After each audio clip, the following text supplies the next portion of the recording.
हमने Interstellar movie को दो भागों में बनाया, यानी कि फर्स्ट पार्ट और सेकंड पार्ट।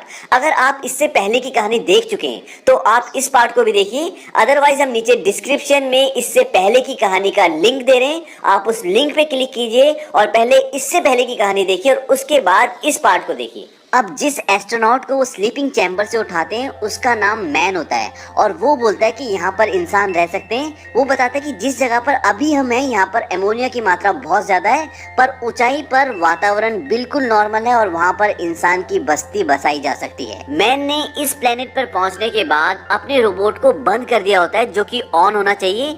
मैन बोलता है कि ये गलत इन्फॉर्मेशन दे रहा था इसलिए मैंने इसे ऑफ कर दिया और इस रोबोट का काम था कि सही इन्फॉर्मेशन धरती तक पहुँचाना। वहीं दूसरी ओर ये दिखाते हैं कि पृथ्वी पर प्रोफेसर ब्रैंड अब अपनी जिंदगी की आखिरी सांसें ले रहे हैं और वो मरने से पहले मर्फ को बताते हैं कि ग्रेविटी की इक्वेशन कभी पूरी नहीं हो सकती।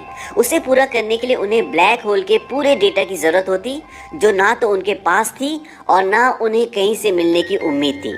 वो मर्फ को बोलते हैं कि प्लान नंबर 1 सिर्फ दिखावा था, असल में इस प्रोजेक्ट के जरिए सिर्फ प्लान नंबर 2 को पूरा करना था ताकि इंसान ऐसे प्लेनेट पर पहुंच सके जहां जीवन हो और वहां जाकर वो जो अपने साथ मानव के भ्रूण ले गए जिससे नए इंसानों को पैदा किया जा सकता है उससे नए इंसान पैदा करें और मानव जाति को बचा सके। मतलब आने वाले समय में पृथ्वी पर सारे लोग मर जाएंगे क्योंकि प्लान नंबर 1 तो पूरा हो ही नहीं सकता। अब मर्फ प्रोफेसर ब्रैंड की बेटी को वीडियो मैसेज रिकॉर्ड करके भेजती है और बोलती है कि प्रोफेसर ब्रैंड अब इस दुनिया में नहीं रहे और वो उन्हें वो सारी बातें बताती है जो प्रोफेसर ब्रैंड ने मरने से पहले मर्फ को बताई होती है। वो बोलते क्या इस धोखे के बारे में मेरे पिता को पता था? वो ये पूछते कि क्या आपको पता था? और इस मैसेज को कूपर भी देख लेता है, पर इस बारे में प्रोफेसर ब्रैंड की बेटी एमिली को कुछ भी पता नहीं होता। अब कूपर ये डिसाइड करता है कि वो इस ग्रह से सीधा पृथ्वी पर लौट जाएगा और अपने बच्चों से मिलेगा।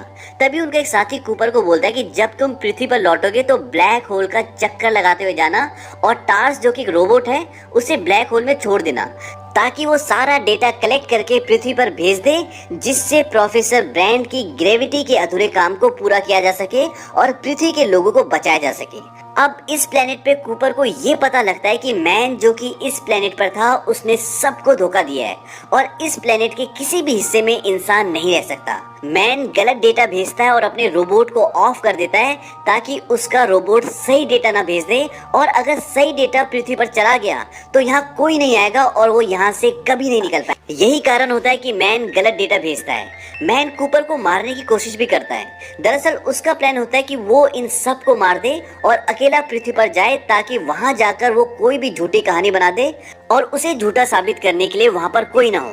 पर प्रोफेसर ब्रैंड की बेटी एमिली कूपर को बचा लेती है लेकिन वो उनके एक साथी को मार देता है। अब मैन अपने फ्लाइंग ऑब्जेक्ट में एंड्योरेंस की ओर जाता है जो कि उनका स्पेसशिप है और वो अंतरिक्ष में है ताकि वो उससे पृथ्वी पर जा सके।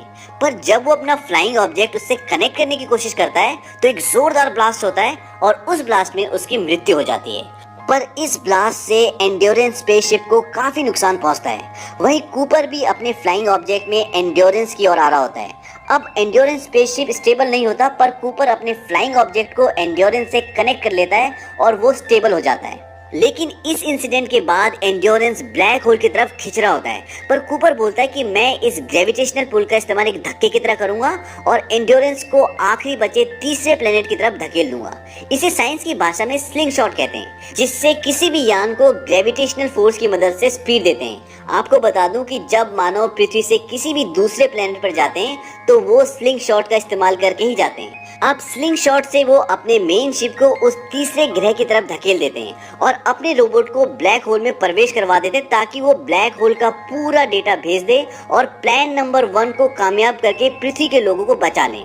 पर रोबोट के ब्लैक होल के अंदर जाते ही उससे संपर्क टूट जाता है।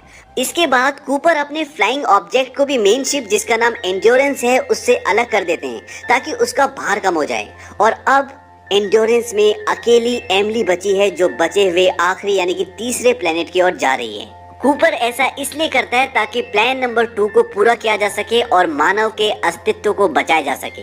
यहीं अब कूपर का फ्लाइंग ऑब्जेक्ट ब्लैक होल की तरफ बड़ी तेजी से बढ़ रहा होता है। उसका फ्लाइंग ऑब्जेक्ट उसे मैसेज देता है कि फ्लाइंग ऑब्जेक्ट से डिटैच हो जाएं और कूपर उससे बाहर निकल जाता है और उसके तुरंत बाद उसका फ्लाइंग ऑब्जेक्ट बहुत तेज से ब्लास्ट होता है।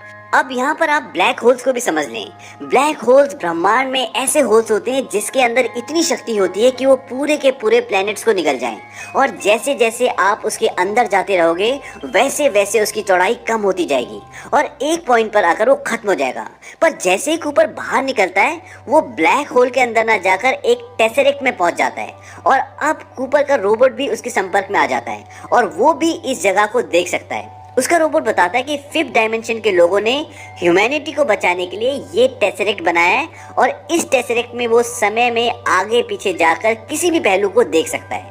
वो इस टेसरेक्ट के जरिए अपने ही घर में बनी लाइब्रेरी में पहुंच जाता है, जो उसकी बेटी मर्फ के कमरे में होती है, जहां उसे मर्फ दिखती है जो अभी बहुत छोटी है, और कूपर किताबें गिराकर उसे अपनी मौजूदगी का एहसास करवाना चाहता है। पर मर्फ समझती है ये कोई घोस्ट है। आपको याद होगा बचपन में मर्फ कूपर को बोलती थी कि मेरे कमरे में घोस्ट है जो किताबें गिराता है, और एक बार वो अपने पिता को ये भी बोलती है कि मुझे लगता है कि वो भूत आप ही हैं, और सच में यही होता है। कूपर ही होता है जो उसके कमरे में किताबें गिराता था, और वो ऐसा सिर्फ टेसरेक्ट के जरिए कर पाता है जिसकी मदद से वो पास में जा सकता है, पर वो यहाँ फंसा हुआ होता है, वो बात नहीं कर सकता। इसलिए कूपर मर्फ से कम्युनिकेट करने के लिए ग्रेविटी का इस्तेमाल करता है, क्योंकि ग्रेविटी ही एक ऐसी चीज है जो हर डायमेंशन में होती है।